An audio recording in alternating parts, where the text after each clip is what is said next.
Plongez dans le grand bain de la vie locale avec Radio Grand Lac sur 92.1.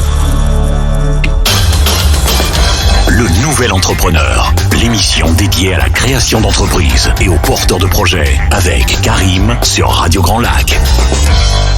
Bonjour à tous, on est sur Radio Grand Lac 92.1 FM et c'est le Nouvel Entrepreneur. On est quand ? On est le vendredi 23 juin, ça veut dire que c'est la dernière de la saison. Après, on va bronzer, on va se baigner, on va faire des barbecues sur l'eau parce que maintenant c'est possible. Je vais pas sponsoriser, donc je vais pas faire de pub, mais vous savez que ça existe. Et c'est aujourd'hui une émission spéciale. On a 4 invités pour terminer la saison au lieu de 3. Donc on va enchaîner sur des thèmes. Il y en a 2 qui se rapprochent, mais les autres sont très différents. Et le dernier particulièrement, c'est pas, ça sort de l'ordinaire. On verra ça tout à l'heure. On va attaquer tout de suite. On va pas perdre de temps parce que là on a beaucoup à dire avec Patrice Iacovella. Bonjour. Bonjour Karim, bonjour à tous. Comment il va, Patrice Iacovella ? Eh bien, Patrice Iacovella, il va très bien. Il va très bien. Alors Patrice Iacovella, on le retrouve dans plein de choses. On va faire le tour dans pas bien longtemps. Mais comme d'habitude, on va commencer par qui c'est ? Patrice Iacovella, comment ça démarre pour arriver jusque-là ? Qui c'est ? Alors, moi, j'ai été pendant 18 ans caméraman reporter pour de nombreuses chaînes de télé nationales et internationales. Je me suis retrouvé sur des plateaux prestigieux de télévision, de documentaires et autres. Et puis, à l'arrivée de mes enfants, j'ai eu envie de changer pour voir pousser mes enfants, grandir mes enfants. Et je me suis reconverti en tant que sophrologue spécialisé pour enfants et adolescents. J'ai créé le cabinet des émotions à Drumettaz, voilà, puisque je viens de Lyon à la base et ça fait 2 ans que je suis installé ici. Et en tant que spécialiste pour les émotions des enfants, il me manquait un outil ludique et pédagogique pour leur expliquer ce que c'est que les émotions, parce que 90% des difficultés que rencontrent nos enfants, mais c'est pareil pour nous, sont liées à une mauvaise connaissance et une mauvaise gestion de nos émotions. Et c'est comme ça que j'ai créé une start-up qui s'appelle Emotibox, dans laquelle je conçois des jeux ludo-éducatifs sur l'apprentissage et la gestion des émotions. Ma start-up a reçu le prix de l'année, de la start-up de l'année en 2020. Alors, est-ce qu'on peut le redire et puis à ce moment-là, on applaudit tous. Non, voilà, donc c'était une très belle expérience, hein, recevoir le prix de la start-up de l'année en 2020. Voilà, merci la foule en délire. Devant 3000 entrepreneurs qui ont voté pour nous et on était mélangés. Est-ce qu'ils ont voté pour vous parce que c'est votre projet ? Parce que en fait, ils ont voté ils ont voté pour les emoticards parce que c'était le seul projet en tout cas qui remettait du lien, du concret dans les mains des enfants, c'est-à-dire des jeux de cartes. Et là où les autres postulants, c'était beaucoup sur du digital, des algorithmes, et des applications et autres. Et depuis 6 ans que j'ai créé cette start-up, j'ai vendu 40 000 exemplaires dans plus de 35 pays. Merci. Voilà, et en parallèle, je fais beaucoup de conférences sur le thème des émotions, sur le thème du harcèlement, puisque c'est un thème qui me tient à cœur. Non, on n'applaudit pas ça. On n'applaudit pas le harcèlement, encore moins les harceleurs. Et je me suis lancé dans un spectacle humoristique, un stand-up qui s'appelle Voyage au cœur des émotions, que j'ai eu l'occasion de faire à Aix-les-Bains il y a quelques mois, c'était le 11 mai. Salle pleine, voilà, et je renouvelle l'expérience le 20 octobre dans le Nord-Isère. Bah voilà, 3 minutes, on a fait tout le tour. Merci beaucoup. Super, merci Patrice beaucoup. Au revoir. C'était très sympa. On va passer donc le spectacle. Parlons de ça. Alors j'y étais. Oui. Et c'est un très très bon spectacle. Je le conseille à tout le monde. Ça porte son nom. On voyage. On va en dehors. On revient en soi. On fait des allers-retours un petit peu. Et on voit des trucs très bizarres aussi. Je l'ai plus, je l'ai effacé, mais j'avais fait la vidéo d'un moment particulier. Vous parlez. Oui, où en fait Patrice demande au public de faire la danse du singe. Alors, est-ce que vous avez déjà vu une centaine de personnes, incluant le maire, danser comme un singe pendant 5 minutes ? C'était particulier, mais super fun. Mais alors, dit comme ça, c'est vrai que ça fait un peu bizarre, hein, mais j'ai voulu faire ça, comme je fais vivre un ascenseur émotionnel au public, c'est de se rendre compte que parfois on est bourré de peur, de croyances, de peur du regard des autres, qu'est-ce que vont penser les autres de moi. Mais si on se retrouve tous à faire la même chose, finalement, on se marre tous ensemble et ça va créer une autre dynamique, une autre énergie. On va réussir à faire casser des croyances en disant non, j'ose pas, etc. Puisque tout le monde le fait. Finalement, c'est celui qui le fait pas qui se fait un petit peu remarquer en quelque sorte. Et si on arrive à faire le singe devant 150 personnes, bon, après il y a des choses pour lesquelles on a des peurs, des croyances qui vont être beaucoup plus infimes, quoi, plus minimes. Et il y a eu aussi c'était très personnel sur la fin. On avait beau être très nombreux, on était chacun en soi.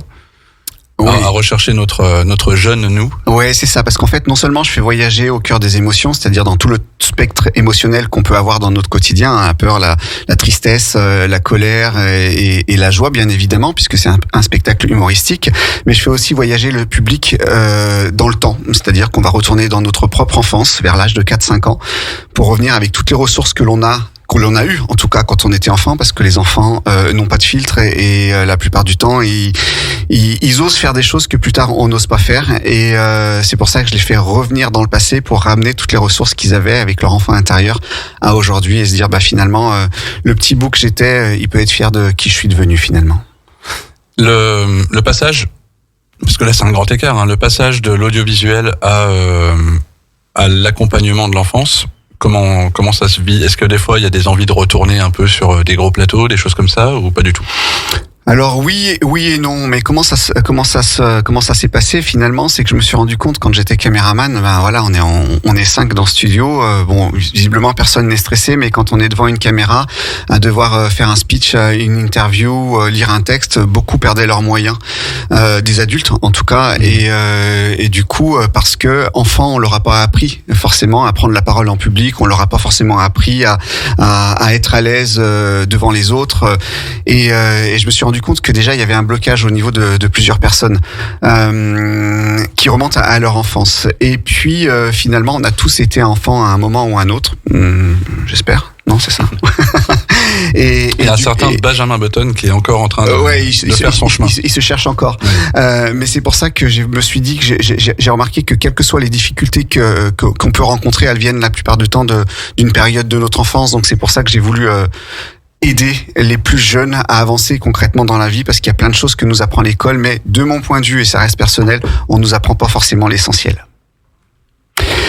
Comme par exemple prendre la parole en public, comme par exemple on nous apprend on nous demande d'apprendre des leçons, mais on nous apprend pas à apprendre, et ça serait l'essentiel. Comment j'apprends mes leçons mais je sais pas faire? C'est ça qu'on devrait apprendre à des enfants. On a parlé il y a quelque temps ensemble sur une terrasse, c'est mon bureau particulier, d'une méthode Pomodoro. Oui, tout à fait. Moi, j'ai développé une méthode. Alors, ça vient de la méthode Pomodoro, qui est une méthode d'organisation du temps de travail. Et moi, suite à cette méthode-là, mais le Pomodoro, pour ceux qui connaissent pas, c'est les petits minuteurs en forme de tomate. Pomodoro, qui veut dire tomate en italien. Et donc, c'est un minuteur. Et en fait, j'ai développé une méthode pour faire les devoirs, pour aider les enfants à faire leurs devoirs en 30 minutes. C'est-à-dire que quelle que soit la charge de travail qu'ils ont, en 30 minutes, en suivant cette méthode, les devoirs sont faits. Et c'est beaucoup plus motivant de se dire, bon, allez, je vais y mettre un bon coup pendant 30 minutes, que de se dire, bon, je sais pas pour combien de temps j'en ai. Mais c'est valable aussi pour les entrepreneurs, puisque c'est une méthode où c'est juste une question d'organisation. Si on n'est pas organisé, on va papillonner, on va partir dans tous les sens, et c'est ce que font les enfants lorsqu'ils font leurs devoirs, tout comme un entrepreneur quand il a du mal à se concentrer et à se lancer dans son projet. Alors du coup, puisqu'on arrive sur l'entrepreneur, comment on fait le lien entre vous et l'entrepreneur? Comment on fait le lien? Disons que quand on a une start-up qui se développe à l'international, on devient entrepreneur. Entrepreneur, on ne naît pas entrepreneur. Il y en a beaucoup qui font des MBA, des études, etc. pour devenir entrepreneur. Mais à ma connaissance, c'est pas la majorité des entrepreneurs. C'est ce que je vois là autour de la table. Quand tout le monde hoche la tête, on le devient parce que on a envie d'une certaine liberté. On a envie de travailler pour un projet qui est personnel, et on est envahi par tout un flot d'émotions quand on est entrepreneur, et surtout que l'entrepreneur il se retrouve la plupart du temps seul, et il doit gérer toutes ces émotions en même temps. Alors je dis gérer pour le coup, parce qu'un entrepreneur il gère beaucoup de choses, et il doit aussi arriver à gérer ses émotions, et c'est des choses qu'on ne nous a pas appris non plus à l'école. Donc j'insiste sur le fait que toujours 90% des difficultés qu'on rencontre sont liées à une mauvaise connaissance et une mauvaise gestion de nos émotions. C'est comme ça qu'on peut mettre une entreprise en péril, ou alors c'est comme ça qu'on peut faire décoller une entreprise, parce qu'on est dans la bonne émotion au bon moment et qu'on reste motivé par rapport à ça. J'avais envie de reprendre, mais je le dirais moins bien que vous. Alors après, comme c'est dans le spectacle, c'est au début du spectacle, je sais pas, il y a un copyright, on va se faire attaquer si non, c'est bon. Allez-y. on verra, on est au pays des droits d'auteur. J'aimais beaucoup dans le spectacle l'histoire en fait de la voyante. Je sais pas si on peut... Oui, en fait, en toute transparence, puisque ça a été dit devant 150 personnes, et mon objectif, c'est de faire une tournée nationale, voire internationale, parce que je suis en train de caler une date sur le printemps prochain au Canada. J'en étais sûr. À Québec. À Sherbrooke, c'est un petit peu plus loin que Québec, que Montréal, surtout. C'est entre les deux, d'ailleurs. Alors moi, en tant qu'ami et regard extérieur affûté, je suis d'accord, hein, j'accompagne, aucun problème. Ok, très bien, il faut toujours des accompagnements, moyennant un petit coup de main, bien entendu. On est avec d'accord. plaisir, toujours. En fait, ce qui s'est passé, c'est que l'année dernière, j'ai subi une escroquerie dans mon entreprise. Je me suis fait détourner de très grosses sommes d'argent qui ont mis mon entreprise en péril. Et à ce moment-là, j'ai perdu une totale confiance déjà en l'être humain.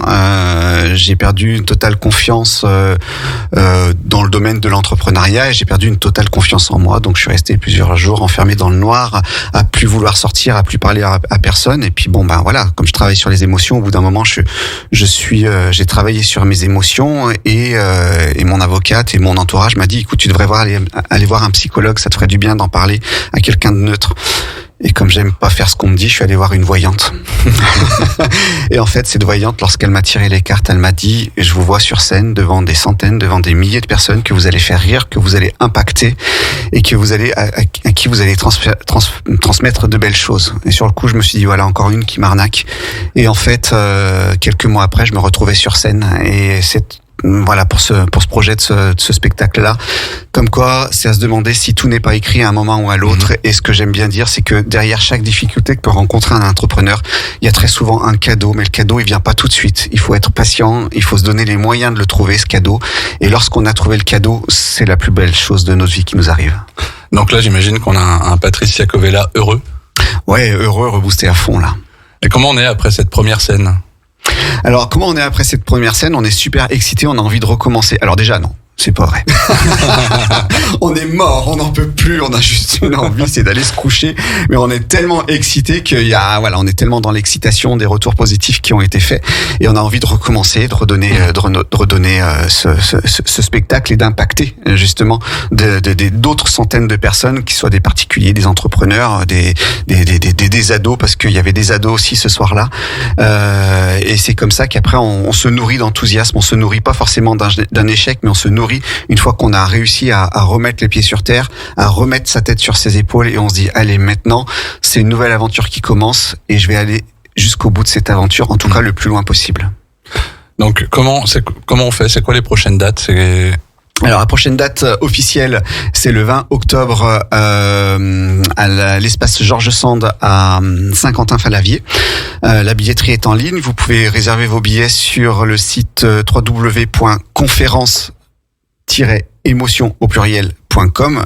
Il n'y a pas d'accent, il n'y a rien du tout, c'est tout en minuscule. Donc conférence-émotion au pluriel.com. Et puis il y a d'autres dates qui sont en train de se caler entre Lyon, la Belgique, Paris et puis le Canada. Il y aura un retour ici quand même ou pas du tout ? Oui, je vais faire un retour dans le coin. Il faut que je cherche une date et ça sera probablement à la même période, c'est-à-dire sur l'automne prochain. Ok. Eh ben, on sait ce qu'on a à faire et nous, on continue avec les autres invités juste après la première pause. À tout à l'heure. À Aix-les-Bains, à Chambéry et bien plus encore, Radio Grand Lac vous accompagne sur le 92.1 FM. Cette émission vous est présentée par Eurex, cabinet d'expertise comptable. Le Nouvel Entrepreneur, l'émission dédiée à la création d'entreprises et aux porteurs de projets, avec Karim sur Radio Grand Lac. Et on est de retour. Deuxième partie, le Nouvel Entrepreneur sur Radio Grand Lac 92.1 FM. Et là, on a un peu bouleversé le plan de départ. Et cette fois, l'invité, c'est l'invité particulier. Bonjour Thibaut. Bonjour Karim, bonjour tout le monde. Alors c'est Thibaut Masson. Exactement, Thibaut Masson. Thibaut Masson qui, contrairement à ce qu'on pourrait croire, ne travaille pas dans le BTP. Exactement, je suis pas dans le BTP, je suis dans un domaine nature extérieur, mais un peu différent. Alors pareil, on fait le teasing pour la suite. On va parler de vin à consommer avec modération. Je vais le dire à chaque fois que le mot alcool sera prononcé ici. Qu'est-ce qu'on a fait avant, Monsieur Masson ? Avant, j'ai eu une carrière un petit peu particulière, on va dire. J'ai commencé, alors je suis dans le vin depuis toujours, ma famille me baigne dans le vin depuis toujours. C'est vraiment historique, moi perso je suis la 4e génération de viticulteur. Tout a commencé avec un petit peu avant mon arrière-grand-père. Mais j'ai choisi une carrière un petit peu différente au début. Je suis parti à l'aventure, je suis parti bosser dans plein de secteurs différents. Et notamment le dernier en date où j'étais dans une grande entreprise de transport, dont je tairai le nom, Ok. et pour lequel j'étais gestionnaire de ressources et de moyens.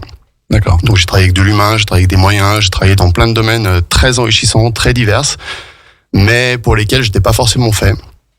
Et dans lesquels je m'ennuyais un petit peu, on va dire. Et j'avais toujours en fil conducteur ce côté, racine du vin qui me plaisait et que je voulais rejoindre. Je voulais rejoindre mes origines. Donc j'ai lancé mon projet petit à petit en parallèle de mon activité de l'époque, avec un côté vraiment, un peu à ma façon, vraiment différent de ce qu'on connaît, vraiment novateur, on va dire. Je voulais retourner aux sources du vin, ce qui est familial, mais avec un côté aussi nouveau. Je voulais allier vraiment le côté traditionnel et un côté nouveau, un côté vraiment complètement différent de ce qu'on connaît actuellement. Donc on y viendra après sur la présentation des produits, mais c'est vraiment quelque chose qui me plaisait. Et du coup, ça a fait son petit chemin dans ma tête pendant pas mal d'années, pendant presque 10 ans. Et à un moment dans ma vie, tout à l'heure on parlait d'émotions, et à un moment dans ma vie, en fait, tout s'est aligné.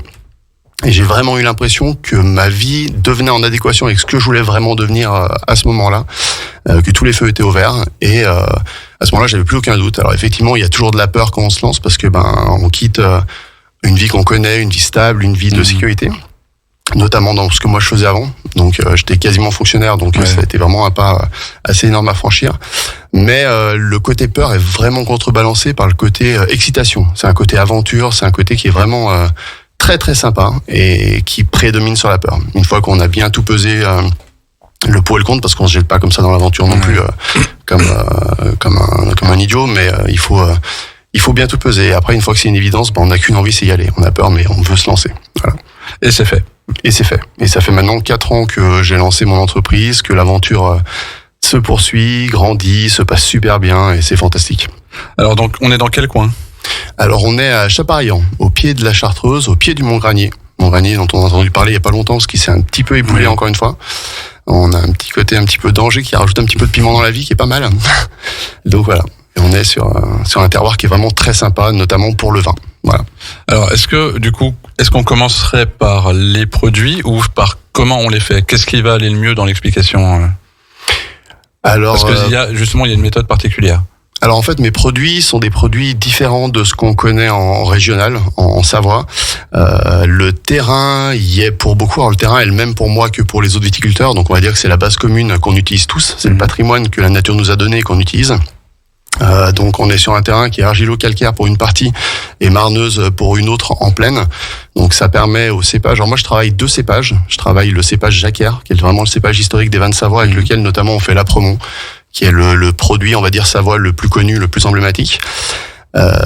Et un autre cépage que je vais lancer cette année, donc petit teasing, qui est un Vionnier. Donc il y a un cépage qui est très peu répandu dans la région, qui est plus originaire de Ardèche, Vallée du Rhône, et qui va donner quelque chose de très très sympa cette année. La première récolte va être à l'automne et j'ai vraiment hâte de vinifier ce produit et de le faire découvrir l'année prochaine. Et donc du coup, en fait, à partir de ces terrains un peu différents, parce que mon domaine s'étend sur plein de types de terrains, depuis la plaine jusqu'en altitude, vraiment sur les contreforts du Granier. Du coup, ça permet d'avoir une palette aromatique qui est vraiment très sympa, et après, ça me permet de faire mes assemblages de jus pour arriver à des produits qui sont vraiment très cool. Donc le terrain est très important. Ok. Voilà. Avec le microclimat que le Granier nous offre, parce qu'on a vraiment cette protection, on a vraiment cette grosse masse rocheuse avec la falaise nord qui nous protège, et du coup ça nous protège de plein de courants d'air qui viennent notamment de Grenoble, d'Aix-les-Bains, et du coup on a vraiment cette petite bulle de protection. Par contre, à contrario, quand vraiment les orages arrivent de Lyon, ils s'engouffrent dans le Granier, et là par contre la protection disparaît. Mais voilà. D'accord. C'est vraiment un petit coin de paradis. Et pour d'ailleurs, le procédé s'appelle la vinification. Voilà, c'était ça. Quand tu transformes du jus de raisin en vin, c'est la vinification. D'accord. Et là, comment ça se passe ? Alors là, comment ça se passe ? Alors là, c'est un sujet que je vais aborder vraiment avec beaucoup de pincettes, parce qu'en fait, les méthodes que j'utilise, je fais des produits qui sont vraiment différents de ce qu'on connaît. Je suis vraiment totalement indépendant par rapport à tout ce qui est vin de Savoie, par rapport à tout ce qui est, on va dire, vin classique. Donc je suis vraiment un viticulteur totalement indépendant dans ma démarche, dans ma façon de promouvoir mes vins, de les produire et de les vinifier notamment. Et du coup, je pourrais pas aborder vraiment tous les secrets de vinification, notamment avec un des produits que je vous ferai goûter à la fin, où j'ai déposé la marque, le nom et puis les méthodes. Et du coup, c'est des méthodes que j'ai créées qui sont complètement naturels, parce que la vinification, c'est comme une cuisine en fait, c'est des procédés naturels. On a des leviers avec des températures, avec plein de méthodes que les viticulteurs connaissent et que les autres peuvent découvrir dans des cours d'œnologie. Mais du coup, on a plein de leviers pour arriver à faire des produits qui peuvent être vraiment très différents à partir d'un même cépage.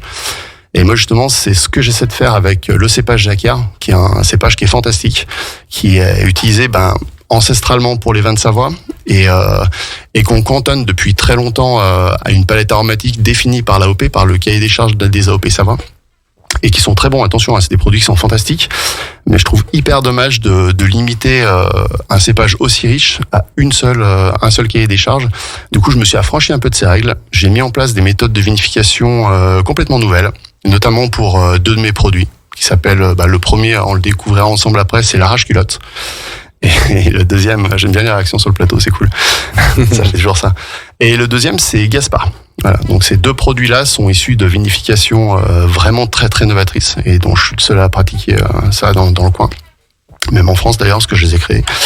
Et du coup, ça me permet d'avoir une palette aromatique vraiment très très chouette et surtout qu'on ne connaît pas sur ce cépage, quoi. D'accord. Donc c'est vraiment très cool. Donc il y a 2 vins, mais on parlait de 3. Alors en fait, j'ai 3 produits. Alors parle de vin. T'as raison, vous avez raison, mais pas complètement. En fait, il y a 3 produits. J'ai des vins et j'ai des boissons alcoolisées. D'accord. L'arrache-culotte et Gaspard sont des boissons alcoolisées. En fait, c'est des catégories administratives un peu différentes. Il y a que t'as la catégorie vin, qui est définie par une méthode d'élaboration, par un résultat final. Mmh. Et après, t'as la catégorie au-dessus en termes d'alcool, de plein de petits détails, on va dire, professionnels et purement administratifs, qui est une boisson alcoolisée. Ok. Donc 2 de mes produits, l'arrache-culotte que je vous ferai goûter tout à l'heure et Gaspard, sont des boissons alcoolisées à base de jus de raisin fermenté, c'est la dénomination complète. Ce qui est un peu la définition du vin en soi, mais on va dire qu'administrativement, il y a quelques différences. Et après, il y en a un autre que je vous ai amené aussi, qui est Séraphin, et qui est un vin blanc sec. Là, on est vraiment sur un vin blanc sec, alors avec une vinification encore une fois différente. Je voulais pas faire un énième vin blanc sec en Savoie, parce que c'est clairement historique en Savoie, et c'est vraiment la typicité Savoie. Donc je suis parti sur une vinification plus un peu typée Bourgogne. Donc du coup on est sur un produit qui, du coup je vais le décrire maintenant, pas de choix. Oui. On est sur un vin blanc sec, très aromatique, très floral, avec des belles pointes d'agrumes et de fruits blancs, et qui se termine avec un léger boisage qui vient donner une longueur en bouche très très simple et très sympa et très efficace à l'apéro ou sur tout ce que les vins blancs secs font bien, quoi. Donc on est plus sur un vin blanc qui ressemblerait à un Bourgogne, mais qui est pas un Bourgogne, mais avec un cépage Savoie. Enfin c'est vraiment chouette. Donc voilà. Alors je le redis, parce que il faut consommer avec modération. Ouais, ou même avec d'autres amis, ça marche avec tout le monde. Enfin, ça marche avec tous les amis. D'ailleurs, si quelqu'un en a un qui s'appelle modération, j'aimerais vraiment le rencontrer, celui-là. Ouais. C'est vrai qu'il peut être très cool. Ça peut sauver dans certaines situations. Gros fêtard. Ouais. C'est pas, comment il s'appelait le mec qui nous ramène en voiture et qui ne boit pas? Sam. Voilà, Sam. Sam et modération. Faut avoir les 2 dans son équipe. Ouais. Donc, on va goûter tout ça, nous, en fin d'émission. Tant pis pour ceux qui nous écoutent. Ouais, les gens pourront pas participer, malheureusement. Non. Tant pis. C'est dommage. On va faire ça entre nous. Et comment ça se passe au niveau parce que c'est hyper intéressant, c'est un domaine qu'on n'a pas eu encore. J'ai eu une microbrasserie sur l'émission. Mm-hmm. On n'a pas encore eu de domaine viticole, mais comment on fait la promotion de tout ça? Comment on vend ces produits, en fait? Surtout en étant indépendant. Alors effectivement, le fait de pas être dans une confédération comme les Vins de Savoie par exemple fait que la promotion est un petit peu plus compliquée, dans le sens où j'ai créé mes produits, il faut que je crée mes méthodes de démarche, ma clientèle, il faut que je fasse mes preuves auprès des gens, ce qui est normal vu que c'est nouveau. C'est aussi à ça que sert un AOP, pour garantir un gage de qualité uniforme aux gens, et c'est très efficace, c'est très bien. Donc moi, en fait, je fonctionne par des promotions virtuelles avec mes réseaux sociaux, Internet, Instagram, mon site Internet, Facebook, un peu LinkedIn aussi. Et après, des événements auxquels je participe, auxquels je suis invité ou auxquels je participe, des dégustations chez les particuliers que j'organise ou auxquels on m'invite. À la cave aussi, au domaine, il y a pas mal d'événements faits. Et après, le bouche à oreille. Mes clients, en général, particuliers, aiment mes produits, en parlent autour d'eux, les font découvrir, parce qu'il y a un côté aussi nouveau et très sympa qui fait que les gens sont fiers de montrer à leurs amis leur découverte. Et c'est la plus belle récompense qui est. Et du coup, le bouche à oreille fonctionne vraiment très bien, et j'ai énormément de clients qui reviennent par ce vecteur-là. Et quelques pros que alors c'est pas prétentieux, mais que je me permets de choisir, avec qui je bosse, et qui, en général, sont aussi des passionnés comme moi, parce qu'on fonctionne beaucoup par passion. Et les professionnels avec qui je bosse, eux aussi, font le travail en présentant mes produits, en présentant aussi les leurs, et entre passionnés, généralement, ça marche bien et on se promeut un peu tous comme ça et c'est plutôt chouette. Et comment ça marche la vie au domaine? Il y a des journées types, non? Je pense pas. Enfin, ça doit dépendre des saisons déjà. Alors ça dépend des saisons. Il n'y a pas vraiment de journée type dans le sens où vu que je travaille tout seul, en fait, j'aborde tous les domaines de mon activité.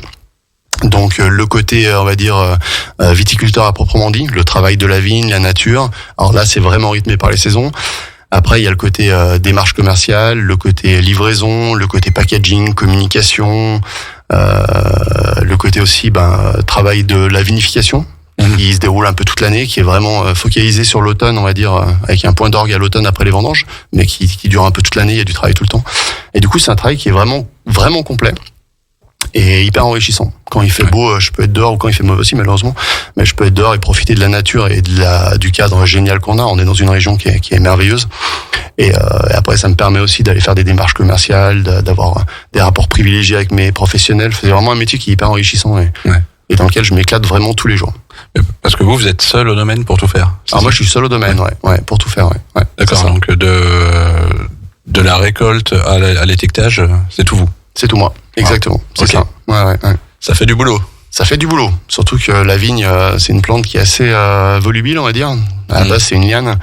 Et du coup, elle pousse vraiment beaucoup, surtout en ce moment-là. Il y a une grosse, entre la chaleur et l'humidité, il y a un gros pic de croissance. Donc là, on est très, très occupé à l'extérieur. Ouais. Mais c'est chouette. C'est ce qui fait partie aussi du métier. Et il y a un côté extérieur. J'ai beaucoup d'énergie, donc le fait de pouvoir la dépenser, c'est cool. C'est chouette.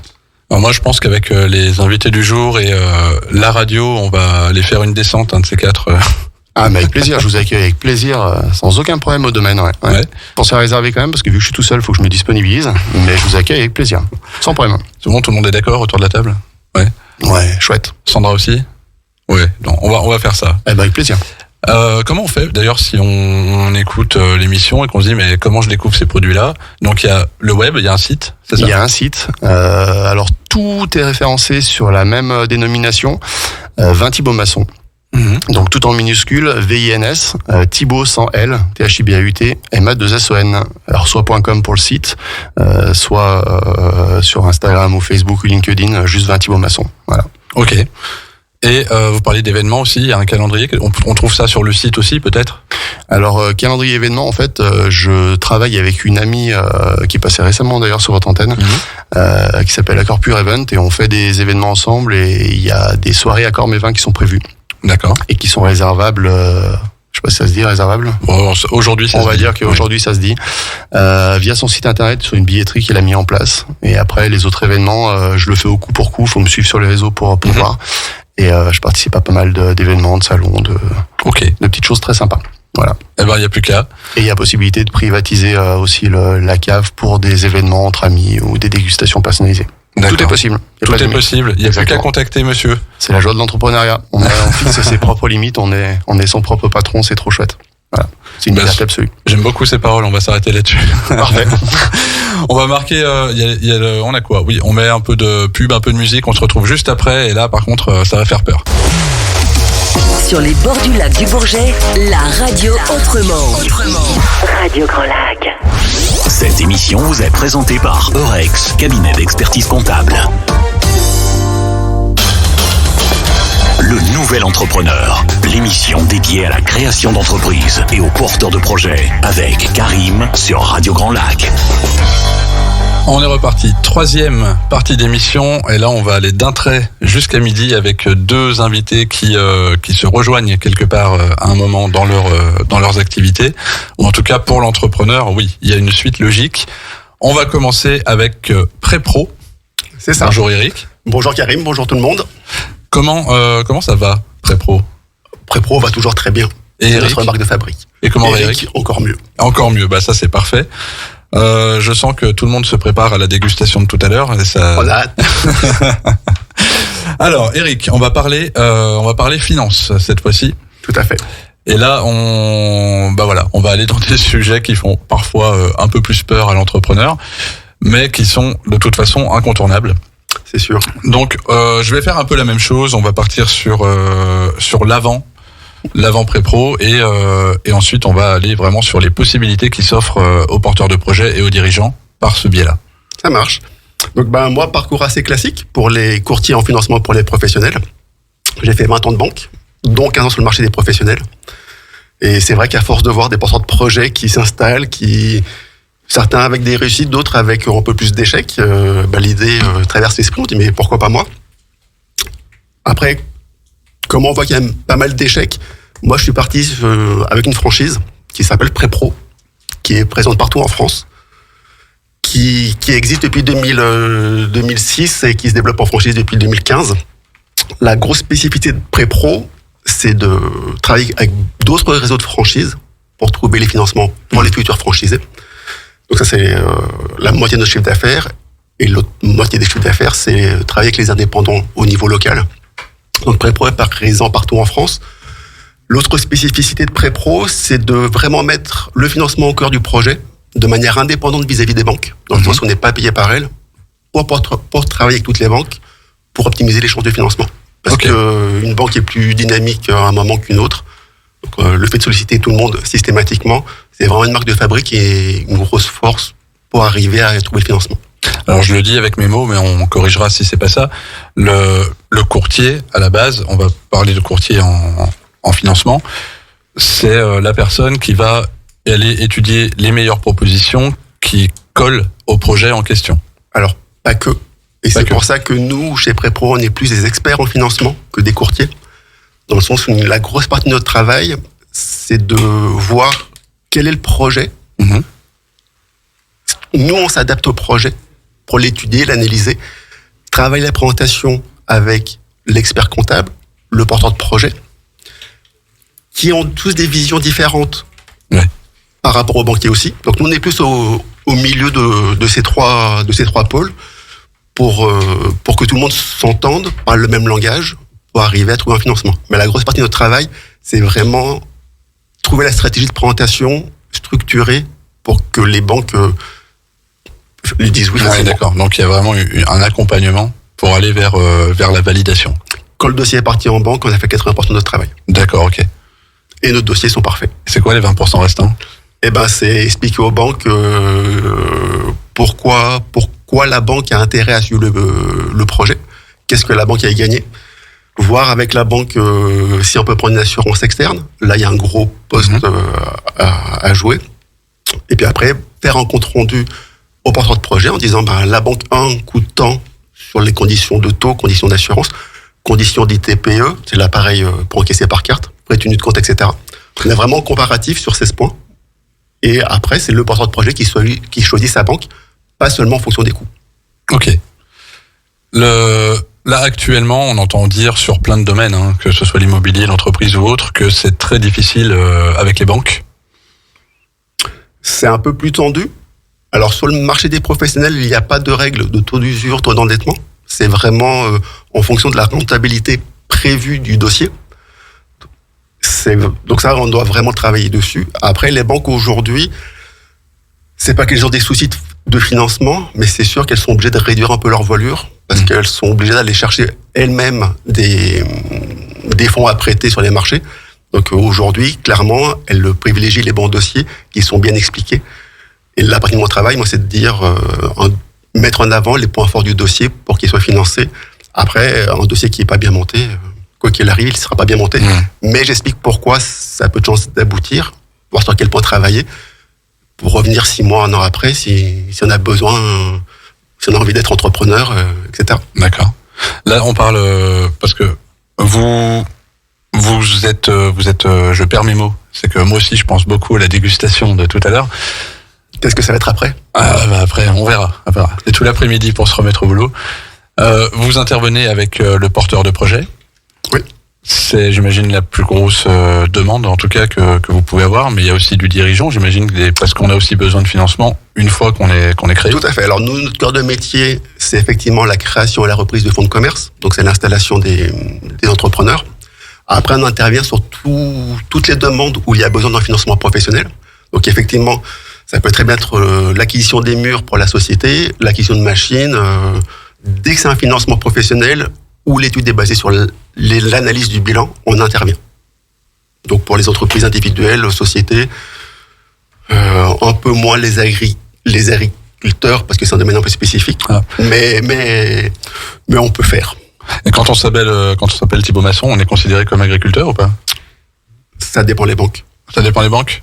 Je reprends le micro de ma voisine. Alors, on est considéré comme entrepreneur, on est considéré comme agriculteur, viticulteur. Ouais, on est agriculteur, on dépend de la MSA, on est dans un régime D'accord. agricole.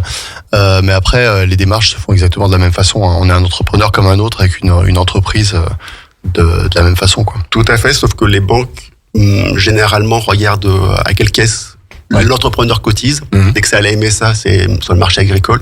Et il y a des banques qui, par défaut, ne vont pas sur le marché agricole. D'accord, ok. Il y a des. Comment ça se passe en fait? Vous êtes contacté par un potentiel client qui vous explique voilà mon projet.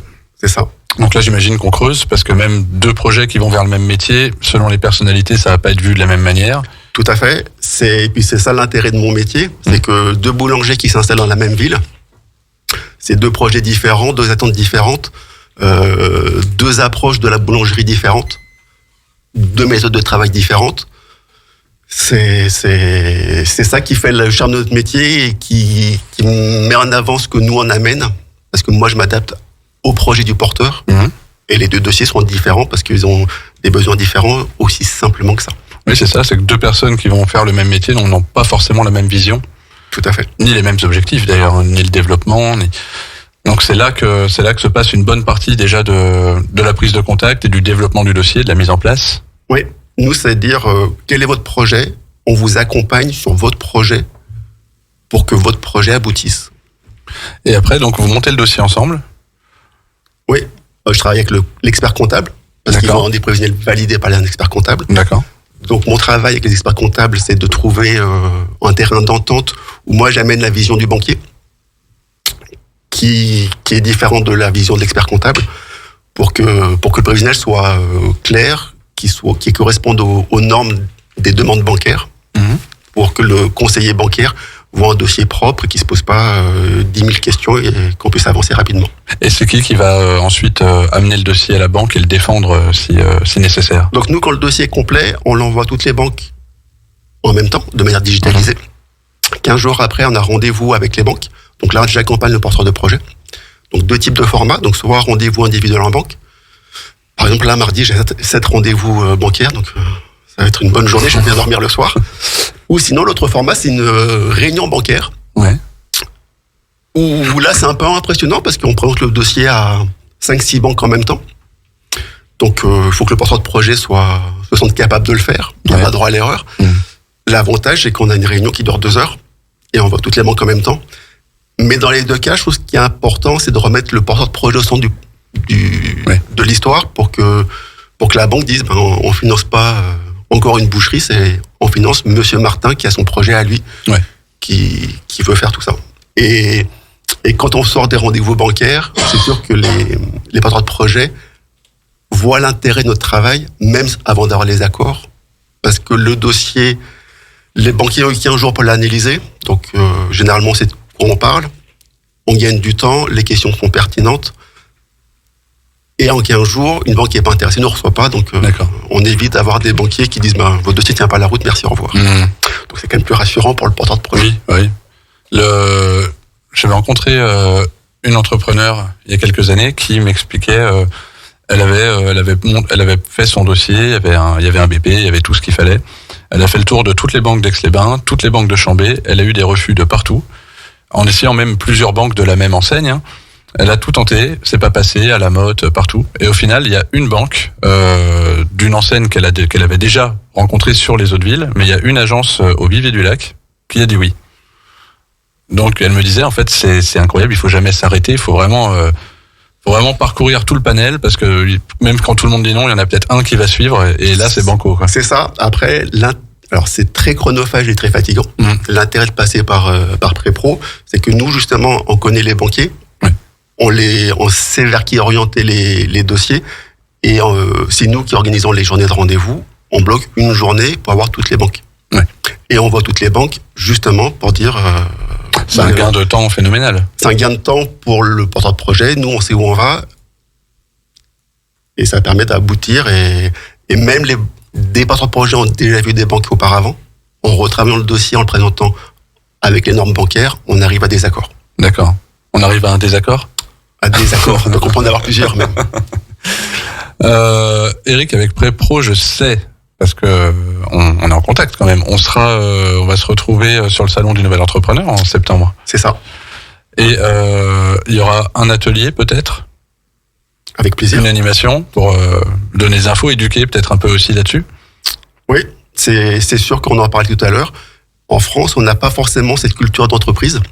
Alors, il y a forcément des MBA, mais la majorité des entrepreneurs, c'est des indépendants ou des TPE.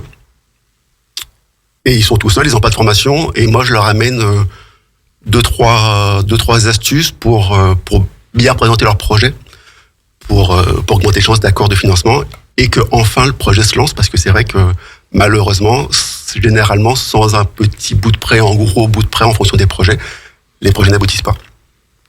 Mais on va faire en sorte que ça aboutisse. Je suis là pour ça. Comment on contacte Prépro ?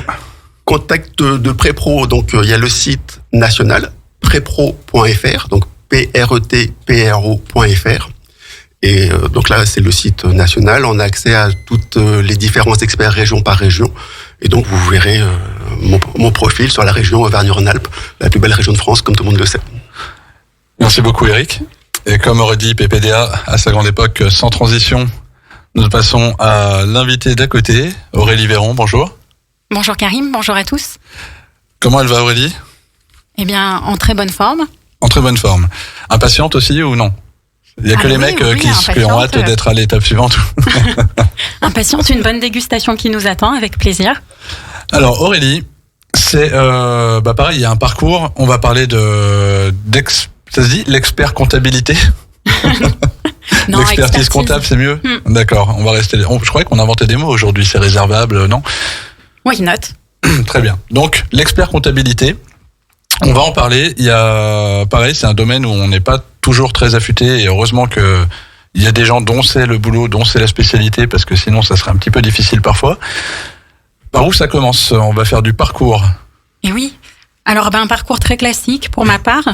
La filière comptable universitaire avec la licence DCG, le master DSCG, et puis derrière le DEC qui est le diplôme à Bac+8 qui ouvre le droit à l'inscription au tableau de l'ordre. Et tout ça avant 15 ans ? Non. Non, l'âge d'obtention moyen du diplôme, c'est 34 ans, puisque c'est l'expérience professionnelle qui fait le bon professionnel derrière. D'accord. C'est des notes sur le téléphone ? Non, du tout. Donc, ce DEC, effectivement, il permet d'attaquer en étant en CDI en parallèle, puisque quand on l'obtient, on a déjà des années d'expérience. Pour ma part, donc c'est une expérience dans 3 cabinets successifs, avec du coup la possibilité de voir certaines spécialisations sectorielles différentes dans chacun des cabinets, également d'accompagner sur de nombreuses missions exceptionnelles, donc tant sur de la création reprise d'entreprise que sur de l'évaluation d'entreprise ou de l'optimisation fiscale. Donc ça, c'est d'un point de vue parcours en cabinet. Tellement de gros mots en si peu de temps. Mais non, c'est un métier que l'on se représente peut-être un peu technique, mais derrière il y a beaucoup de relationnel, du relationnel tant avec l'équipe qu'avec les clients. Donc c'est un métier qui est très chouette et j'invite les jeunes à se renseigner, à venir le découvrir. Vous étiez, alors parce que maintenant vous avez votre cabinet. On dit un cabinet ou une agence ? Un cabinet. Un cabinet. Donc vous avez votre cabinet aujourd'hui, qui est à Drumettaz, et on en parlera juste après. Avant ça, vous étiez associé déjà, je crois, dans un autre cabinet. Alors j'ai envisagé très sérieusement du coup un projet d'association concret, et puis il y a eu un virage qui s'est opéré, c'était à l'automne 2022, avec un concours qui était totalement inédit pour notre profession d'expert comptable.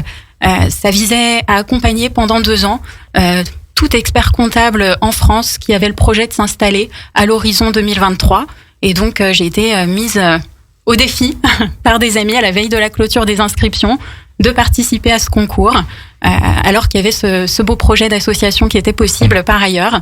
Et donc là, virage qui s'opère, puisque je suis présélectionnée pour aller passer des pitchs sur Paris. À ce stade, on est encore 10 sélectionnés. Okay. On est devant un jury du coup d'une dizaine de personnes, des confrères, des consoeurs, des partenaires de la première heure de la profession, des éditeurs de logiciels. Et là, le pitch se passe très bien avec le jury. Pas de pression, rien ? Eh bien non, puisqu'il y a d'autres projets qui sont possibles par ailleurs. Donc non, une envie de partager et d'échanger avec ces personnes qui sont autour de la table à ce moment-là. Et il y a une connexion qui s'opère sans doute, puisque le lendemain, c'est la surprise. Aurélie, on se projette totalement à l'unanimité pour t'accompagner pendant 2 ans sur ton lancement. Oh, ok. Et donc, c'est depuis peu, on peut le dire. Et oui, puisque encore au début de l'année 2023, j'animais une équipe d'une 20aine de personnes, avec laquelle j'ai souhaité rester pendant la fameuse période fiscale. Encore un gros mot. Mais il est nécessaire. Oui. Donc là, on a expertise, alors ex comme Aix-les-Bains, apostrophe pertise. Expertise conseil comptable, c'est ça ? Expertise comptable et conseil. Donc voilà. C'est un jeu de mots avec la ville, tout simplement, Aix, pour marquer cet ancrage local, puisque je souhaite de la proximité pour les clients. Donc un jeu de mots, tout simplement, pas d'acronyme. Et puis on comprend la profession et le côté conseil qui m'anime, puisque en tant que professionnel, on a ce devoir de conseil-là. Et donc vous êtes à Drumettaz, c'est ça ? Exactement, Drumettaz-Clarafond, dans la zone pas loin de Grand Lac, pas Grand Lac, mais Grand Frais. Grand Frais. Et oui. Et comment ça ? Quels sont les prestats ? Pourquoi on va vers vous en général ? Qu'est-ce qui est demandé ? Qu'est-ce que vous proposez ? Oui. Eh bien, le cabinet est un cabinet généraliste qui va être le partenaire donc des chefs d'entreprise sur la matière comptable, fiscale, sociale, juridique, qui est à mon sens le métier de base de l'expert comptable, et également en termes de conseil. Donc là, on a des missions à la fois d'accompagnement à la création et reprise d'entreprise, parfois d'évaluation d'entreprise également.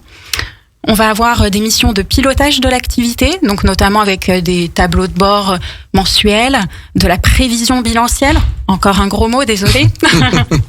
Donc cette prévision bilancielle qui nous permet de se projeter et d'actualiser des prévisions d'atterrissage à la clôture de l'exercice pour anticiper des décisions. Également, on suit budgétairement parlant si on dépasse ou pas, on ajuste et ainsi de suite. Et puis, on suit des indicateurs de gestion, tout ça avec des outils qui sont collaboratifs et modernes pour être en temps réel avec les entrepreneurs. Donc ça, c'est plutôt du pilotage d'activité. Et puis, on peut également accompagner sur du pilotage de trésorerie. Donc là encore, avec des outils aujourd'hui qui sont très bien faits pour nous permettre à tous de gagner du temps. Alors, les missions... Moi, j'entends souvent que on travaille avec un comptable, un expert comptable. Quand on a une société, les micro-entrepreneurs, non, c'est pas nécessaire, ne le faites pas. J'entends souvent ça. Est-ce que du coup, il y a vraiment une orientation entreprise ou c'est utile à tout le monde ? Alors, l'expert comptable, effectivement, conseille beaucoup les entreprises. C'est un gros pourcentage de la clientèle. On peut également conseiller les micro-entreprises, notamment quand elles en sont au stade de devoir se positionner entre un passage au réel, pourquoi pas. Là, il y a vraiment un conseil à leur apporter et quelquefois, ils ne trouvent pas l'interlocuteur. Donc, c'est une mission qui est possible et pour laquelle j'ai de la demande. Donc, ils sont aussi les bienvenus. Et parfois les particuliers aussi, parce qu'il y a une fiscalité sur les particuliers, l'impôt revenu et l'impôt sur la fortune immobilière. Il y a aussi des missions, alors ça je le sais, donc on va en parler. Et c'est tout à fait possible aussi de venir vous voir pour des missions bien précises, sans forcément être en contrat toute l'année. Oui, tout à fait. On peut accompagner sur des missions ponctuelles. Je pense notamment à une mission qui me tient à cœur, mission auprès des artisans d'art. Donc c'est un métier un petit peu... particulier, on va donner quelques exemples. Une ébénisterie, un céramiste, un maroquinier sellier, par exemple, ce sont des artisans qui vont produire des pièces uniques ou en petite série. Eh bien, ils peuvent bénéficier d'aide que parfois ils ne connaissent pas, qu'ils méconnaissent en tout cas, qu'ils n'osent pas aller demander parce que c'est des contraintes administratives et derrière, pourtant, c'est des montants importants à côté desquels ils passent. Donc, ces artisans d'art, eh bien, ils peuvent venir frapper à la porte d'expertise, ils sont les bienvenus pour justement aller chercher ces aides-là qui sont non négligeables encore une fois. D'accord. La fiscalité, l'heure du bilan, c'est le moment qui fait s'arracher les cheveux de temps en temps. En tout cas, à certains entrepreneurs, et j'ai pas envie de parler de moi aujourd'hui, mais pour vous, c'est une période de dingue aussi. Est-ce que c'est pour ça, par exemple, il y a beaucoup de comptables qui proposent aux entrepreneurs de décaler leur bilan, de pas le faire forcément à décembre. Non, mais mars, c'est bien, ou alors juin, ou non? Alors effectivement, on apprécie de pas avoir ce goulot d'étranglement qu'est la période fiscale. Donc effectivement, c'est un plus. Parfois même certains confrères ou consoeurs peuvent les inciter dans ce sens, tarifairement parlant également. Mais il y a aussi quelquefois des avantages pour arbitrer, c'est-à-dire qu'on va être décalé par rapport à l'année civile. L'année civile, c'est l'imposition sur le revenu en tant que personne physique. Donc quand on est une société à l'IS, eh bien quelquefois ça peut permettre des arbitrages. L'IS, on définit les gros mots à chaque fois qu'on en dit. Ah, pardon, l'impôt société. Mais tiens, justement, puisqu'on est là-dessus, c'est l'impôt sur le revenu et l'impôt sur les sociétés. Quelle va être la différence et les avantages pour une entreprise ? Eh bien, il y a un réel calcul à faire, puisque tout va dépendre aussi du foyer fiscal de l'entrepreneur, des autres revenus qu'il peut avoir dans son foyer fiscal. Derrière, on fait un comparatif, généralement une simulation comparative, pour définir quel sera le net le plus important dans sa poche au final. Et puis il y a des options aussi qui sont possibles à l'IS qui ne le sont pas à l'IR en termes de statut social du dirigeant. Être assimilé salarié par exemple en président de SAS, ce qui n'est pas possible quand on est à l'IR. Et je savais pas ça. Et dans votre cabinet, donc, on a accès à une multitude de services. On le disait tout à l'heure, il y a du juridique, il y a du social. Je vous laisse continuer. Oui, de la comptabilité, de la fiscalité. Donc d'ailleurs, je ne fais pas tout. J'ai la chance d'avoir Véronique avec moi pour la partie sociale, paye, qui est plus large qu'on ne pense, puisqu'on peut avoir besoin de conseils en recrutement, également parfois des sorties de salariés où on peut se retrouver sur des procédures de rupture conventionnelle, de licenciement parfois. On met en place également des contrats d'intéressement, des tickets restaurants, une politique de rémunération pour les salariés de nos clients. On les accompagne sur ces éléments-là aussi. Donc, c'est la partie plutôt sociale. Donc, compta, fisca, social, juridique. Fisca, ça y est, on est rentré dans le jargon, là. Et toi, ta fisca, comment ça va ? C'est les discussions de comptables dans les couloirs, ça doit être rigolo quand même. Oui, il faut connaître le jargon. Oui, c'est ça. Il faut suivre. Expertise, c'est en place depuis 1 mois, 2 mois ? Oui, alors on anticipe dans nos professions parce que c'est très réglementé déontologiquement, donc tout dépend quelle date on considère, mais oui, c'est assez récent. Et je veux dire, on peut aller directement vous voir au cabinet, vous êtes sur place en tout cas ? Oui, tout à fait. Parce que j'ai cru comprendre qu'il y avait 2 adresses. Oui, alors je vais préciser donc l'adresse de réception de la clientèle, qui est au 6 allée des Joncs, précisément à Drumettaz-Clarafond. Donc vous pouvez joindre le cabinet soit téléphoniquement parlant du coup. Téléphoniquement parlant, j'aime beaucoup. Voilà. Soit aller nous contacter avec la fiche contact sur le site internet par exemple, ou directement en boîte mail contact@expertise-du6comptable.fr, toujours avec le jeu de mots expertise AIX et non pas EX. Et je voulais qu'on termine là-dessus parce que il y a eu un petit message au départ, mais ça avait l'air important. Donc, il faut inciter les jeunes à faire ces métiers, c'est ça ? Oui, tout à fait. C'est riche en échanges. Il n'y a pas que ce côté technique. Vous pouvez évoluer rapidement selon votre rythme, selon vos appétences également. Et là-dessus, je voudrais également ouvrir sur une offre. J'invite du coup les alternants à me contacter pour démarrer en septembre s'ils veulent rejoindre un cabinet moderne et dynamique dans une aventure toute récente et suivre cette aventure et également apprendre. J'ai presque envie de changer de métier. En tout cas, le message est lancé. Non. La flemme de faire un CV. Je vais vous remercier tous les 4 d'avoir participé à l'émission. On va passer à la partie un peu plus festive et en backstage surtout.